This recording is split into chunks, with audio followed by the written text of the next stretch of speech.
اس وقت پاکستان مسلم لیگ نون کے مرکزی رہنما سینئر رہنما انجینئر خرم دستگیر صاحب ہمارے ساتھ موجود ہے۔ السلام علیکم خرم دستگیر صاحب، بہت بہت شکریہ آپ کے وقت کے لیے۔ سر، سب سے پہلے تو بڑا سادہ سا سوال ہے، آج وفاقی حکومت نے بڑے انتہائی اقدامات لیے ہیں۔ پاکستان تحریک انصاف پر پابندی لگانے کا فیصلہ اس وقت کیا گیا جب سپریم کورٹ آف پاکستان نے اپنی ججمنٹ کے اندر پاکستان تحریک انصاف کے سیاسی وجود کو تسلیم کیا اور یہ مانا کہ پاکستان تحریک انصاف نامی جو پارلیمانی جماعت ہے اس کی پارلیمانی حیثیت ہے پارلیمنٹ کے اندر۔ ایسے میں آپ نے اس جماعت پر پابندی لگانے کا فیصلہ کر لیا گیا ہے، تو کیا یہ پابندی جسٹیفائڈ ہے اور کیا یہ کوئی پولیٹیکل ڈیسیژن ہے سر آپ کا؟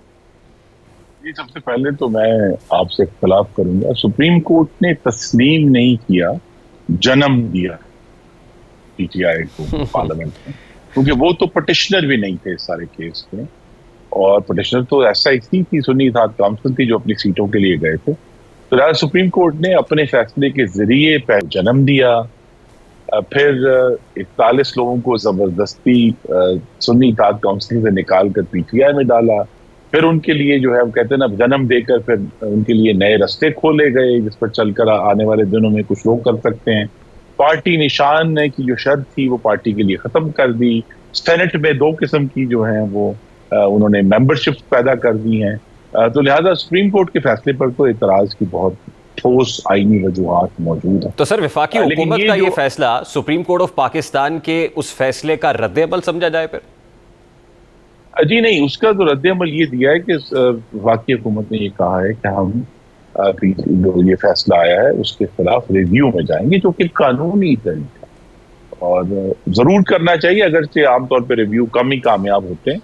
لیکن وفاقی حکومت کو اپنی جو پوری ویو ہے آئین کے مطابق اس کو بھرپور طریقے سے اس کا اعادہ سپریم کورٹ کے سامنے ریویو میں کرنا چاہیے۔ سر، 4 اقدامات اناؤنس کیے آج۔ سر، 4 اقدامات۔ جی میں دوسرے پہ آ رہا ہوں۔ جی یہ جو فیصلہ ہے، میں ذاتی طور پہ اس کے ساتھ متفق نہیں ہوں کہ کسی بھی جماعت کو قانون کے ذریعے جو ہے وہ کالعدم قرار دیا جائے۔ میری توقع یہ ہے کہ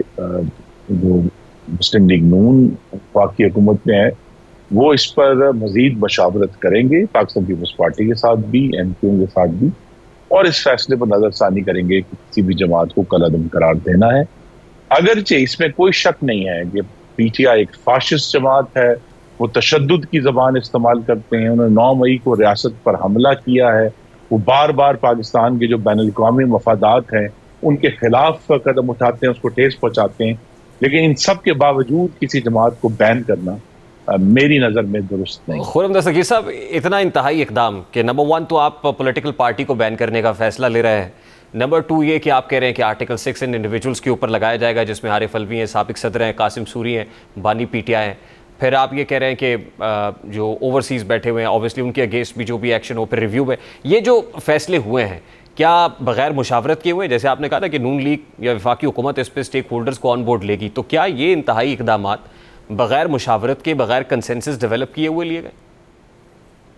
نہیں، پہلے تو آپ کے ناظرین کو یاد کرانا ضروری ہے کہ جو آرٹیکل 6 کی پروسیکیوشن ہے وہ کیوں ہو رہی ہے،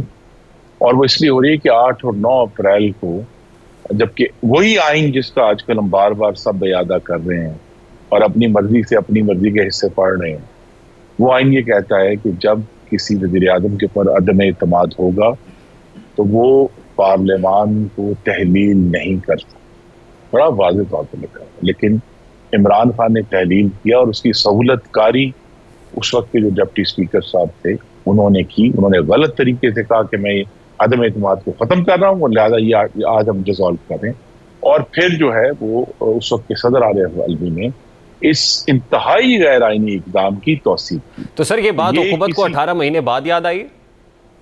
جی نہیں، یہ ہمیشہ ہمارے ذہن میں تھی، لیکن اب اگر وہ سمجھتے ہیں کہ اس پہ پروسیکیوٹ کرنا ہے تو اس کی تو بنیاد موجود ہے۔ میرے تو کیونکہ